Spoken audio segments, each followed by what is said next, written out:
Let's jump right into this explainer. Today, we're tackling something that is incredibly common, but, still way too often whispered about in the shadows. To help us out, meet our 2D stickman protagonist. He kind of represents the silent struggle so many men face when it comes to sexual performance.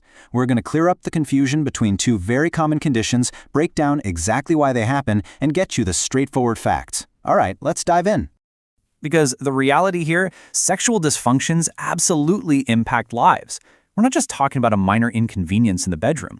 These conditions, well, they act like a heavy boulder on a man's self-esteem. They can fracture relationships, totally drain day-to-day confidence, and cast a pretty dark shadow over overall well-being. It's a heavy burden for our stickman, and honestly, for anyone dealing with it. And that emotional toll, it's a vicious cycle. Both of the conditions we're looking at today don't just cause physical performance issues, they trigger this intense loop of anxiety and distress. The initial physical struggle leads straight to worry, and then that very stress makes the next time even harder. It literally traps our protagonist in a self-fulfilling prophecy of performance anxiety. So, we hear all sorts of medical jargon thrown around, right? But what do these terms actually mean in the real world? To really understand what our stickman is going through, we need to cut through the noise and look at two very different clinical realities. Let's start with the big one, erectile dysfunction, or ED. Simply put, this is a disorder where a man cannot get or maintain an erection during sex.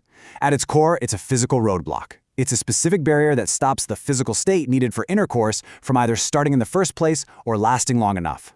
But, ED is definitely not a one-size-fits-all issue.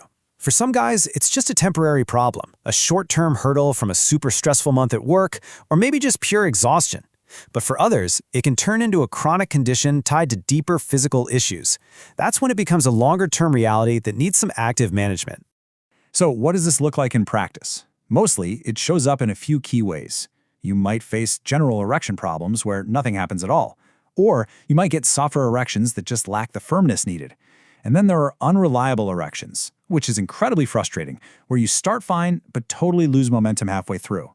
If our stickman is hitting these roadblocks, he's likely dealing with ED.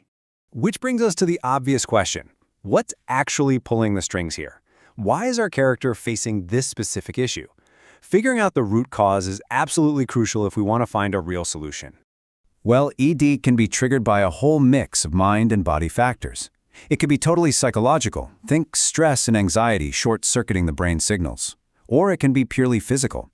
Getting an erection is essentially a vascular event, right? It's hydraulics. So anything that restricts blood flow, like heart disease, certain medications, or other underlying health conditions, can be the primary culprit. Okay, let's pivot to the second condition, premature ejaculation, or PE. This happens when ejaculation occurs earlier than a man or his partner would prefer during sex. Notice the massive shift here. While ED is all about the ability to perform physically, PE is entirely about the timeline. It's an unexpected loss of control over the climax itself. And PE is literally one of the most common sexual complaints worldwide.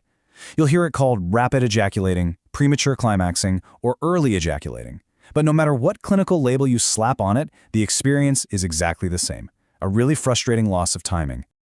To put that into perspective, and honestly, to normalize this for our protagonist, 1 in 3 men report experiencing this at some point. 1 in 3. That's 33% of guys out there. So if you're dealing with PE, you are in a very crowded room. It's a completely normal biological hurdle.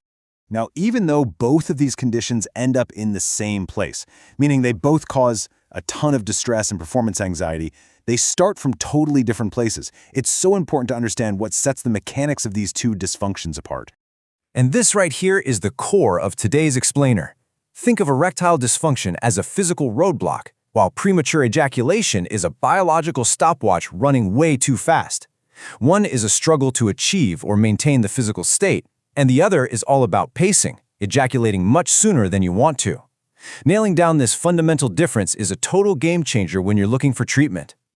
But hey, here is the absolute best news for our stickman, and for anyone tuning in. Both of these conditions are highly treatable. Seriously, you don't just have to live with this. There is a clear path forward. Modern medicine and therapy have a whole toolbox of options to help you get control back. Because ultimately, the goal isn't just to fix the biology, right? It's about intimacy. It's about connection. The shared goal of all these treatments is just to help men achieve a healthy, fulfilling sexual relationship with their partner, completely free from that heavy burden of anxiety. But to get to that healthy relationship, you need the right roadmap. You wouldn't try to fix a computer glitch with a hammer, right? In the exact same way, the treatment for these dysfunctions has to perfectly match the root cause. Your approach is going to look completely different depending on whether the issue is mental, vascular, or neurological. Let's look at the first path. If the dysfunction is rooted in deep anxiety about sex, counseling or therapy is your master key. Therapy actually helps snap that vicious anxiety cycle we talked about earlier. By rewiring the brain to focus on the present moment instead of the stress of performing, mental health support can yield some pretty incredible results. Now, what if the root cause is vascular? If an unhealthy lifestyle is literally choking off blood flow, then lifestyle intervention is the answer. We're talking about tangible changes here: eating a better diet, losing some weight, being active, and dropping the cigarettes. Doing that directly attacks the physical root of ED by improving your cardiovascular health. And beyond lifestyle and therapy, modern medicine has some incredibly effective interventions. For ED, this ranges from targeted medications that reliably open up blood flow, all the way to advanced surgical options if you need a different, more mechanical approach to clear the hurdle. We have covered a ton of ground today, unpacking the fundamental differences between ED and PE and the distinct ways to treat them. So I'll leave you with this. Now that you know exactly what separates these two hurdles, are you going to let them control your narrative, or are you ready to take that next step toward a healthier life? Knowledge is only power if you act on it. Thanks for joining me on this explainer, and I'll catch you next time.